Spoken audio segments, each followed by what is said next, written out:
गर्मी से राहत मिलती है, ये हम सब जानते हैं। लेकिन बीते दिनों मैंने इसी से जुड़ी एक और ऐसी खबर देखी जिसने मेरा ध्यान खींचा। गुजरात के अहमदाबाद शहर में पिछले कुछ वर्षों में 70 लाख से ज्यादा पेड़ लगाए गए हैं। इन पेड़ों ने अहमदाबाद में ग्रीन एरिया काफी बढ़ा दिया है।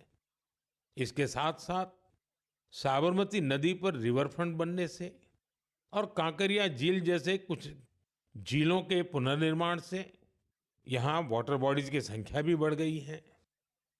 अब न्यूज़ रिपोर्ट्स कहती हैं कि बीते कुछ वर्षों में अहमदाबाद ग्लोबल वार्मिंग से लड़ाई लड़ने वाला प्रमुख शहरों में से एक हो गया है। इस बदलाव को, वातावरण में आई शीतलता को वहाँ के लोग भी महसूस कर रहे हैं। अहमदाबाद में लगे पेड़ वहाँ नई खुशहाली लाने की वजह बन रहे हैं। मेरा आप सबसे फिर आग्रह है कि धरती की सेहत ठीक रखने के लिए, क्लाइमेट चेंज की चुनौतियों से निपटने के लिए और अपने बच्चों का भविष्य सुरक्षित करने के लिए पेड़ जरूर लगाएं। एक पेड़ मां के नाम। साथियों, एक बड़ी पुरानी कहावत है, जहां चाह वहां राह। जब हम कुछ नया करने की ठान लेते हैं तो मंजिल भी जरूर मिलती है। आपने पहाड़ों में उगने वाले सेब तो खूब खाए होंगे, लेकिन अगर मैं पूछूं कि क्या आपने कर्नाटका के सेब का स्वाद चाखा है, तो आप हैरान हो जाएंगे। आमतौर पर हम समझते हैं कि सेब की पैदावार पहाड़ों में ही होती है, लेकिन कर्नाटका के बागलकोट में रहने वाले श्री शैल तेली जी ने मैदानों में सेब उगा दिया है।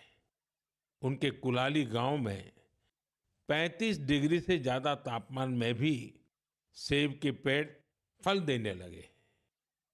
दरअसल श्रीशैल तेली को खेती का शौक था, तो उन्होंने सेब की खेती को भी आजमाने की कोशिश की और उन्हें इसमें सफलता भी मिल गई। आज उनके लगाए सेब के पेड़ों पर काफी मात्रा में सेब उगते हैं, जिसे बेचने से उन्हें अच्छी कमाई भी हो रही है। साथियों, अब जब सेबों की चर्चा हो रही है, तो आपने किन्नौरी सेब का नाम जरूर सुना होगा। सेब के लिए मशहूर किन्नौर में केसर का उत्पादन होने लगा है। आमतौर पर हिमाचल में केसर की खेती कम ही होती थी, लेकिन अब किन्नौर की खूबसूरत सांगला घाटी में भी केसर की खेती होने लगी। ऐसा ही एक उदाहरण केरला के वायनाड का है। यहाँ भी केसर उगाने में सफलता मिली और वायनाड में ये केसर किसी खेत या मिट्टी में नहीं, बल्कि एरोपोनिक्स टेक्निक से उगाए जा रहे हैं। कुछ ऐसा ही हैरत भरा काम लीची की पैदावार के साथ हुआ है। हम तो सुनते आ रहे थे कि लीची बिहार, पश्चिम बंगाल या झारखंड में उगती है, लेकिन अब लीची का उत्पादन दक्षिण भारत और राजस्थान में भी हो रहा है। तमिलनाडु के थिरुविरा अरासू कॉफी की खेती करते थे। कोडाईकनाल में उन्होंने लीची के पेड़ लगाए और उनकी 7 साल की मेहनत के बाद अब उन पेड़ों पर फल आने लगे। लीची उगाने में मिली सफलता ने आसपास के दूसरे किसानों को भी प्रेरित किया है। राजस्थान में जितेंद्र सिंह राणावत को लीची उगाने में सफलता मिली है। ये सभी उदाहरण बहुत प्रेरित करने वाले हैं। अगर हम कुछ नया करने का इरादा कर लें और मुश्किलों के बावजूद डटे रहें, तो असंभव को भी संभव किया जा सकता है। मेरे प्यारे देशवासियों, आज अप्रैल का आखिरी रविवार है। कुछ ही दिनों में मई का महीना शुरू हो रहा है।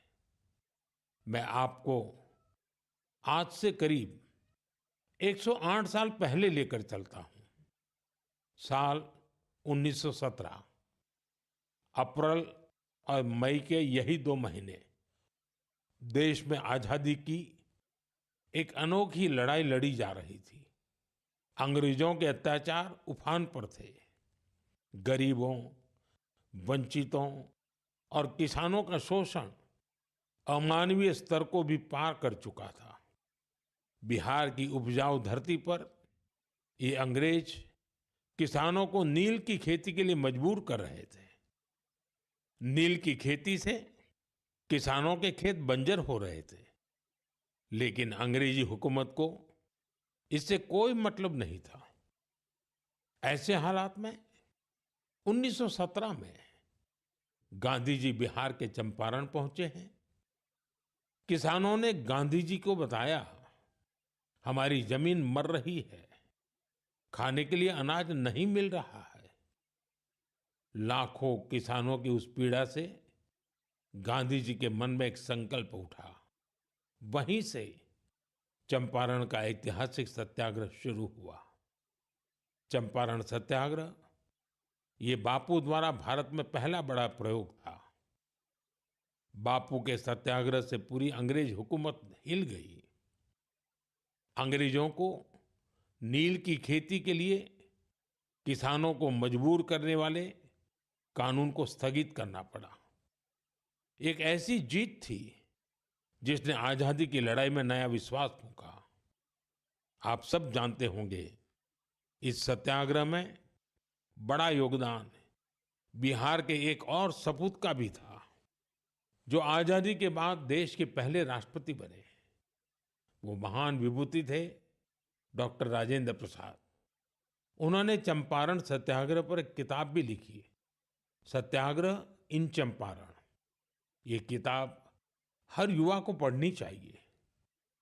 भाइयों बहनों, अप्रैल में ही स्वतंत्रता संग्राम की लड़ाई के कई और अमिट अध्याय जुड़े हुए हैं। अप्रैल की 6 तारीख को ही गांधी जी की दांडी यात्रा संपन्न हुई थी। 12 मार्च से शुरू होकर 24 दिनों तक चली इस यात्रा ने अंग्रेजों को झकझोर कर रख दिया था। अप्रैल में ही जलियांवाला बाग नरसंहार हुआ था। पंजाब की धरती पर इस रक्त रंजित इतिहास के निशान आज भी मौजूद है। साथियों, कुछ ही दिनों में 10 मई को प्रथम स्वतंत्रता संग्राम की वर्षगांठ भी आने वाली है। आजादी की उस पहली लड़ाई में जो चिंगारी उठी थी, वो आगे चलकर लाखों सेनानियों के लिए मशाल बन गई।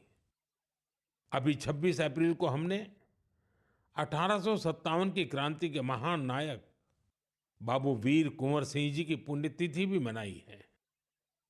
बिहार के इन महान सेनानी से पूरे देश को प्रेरणा मिलती है।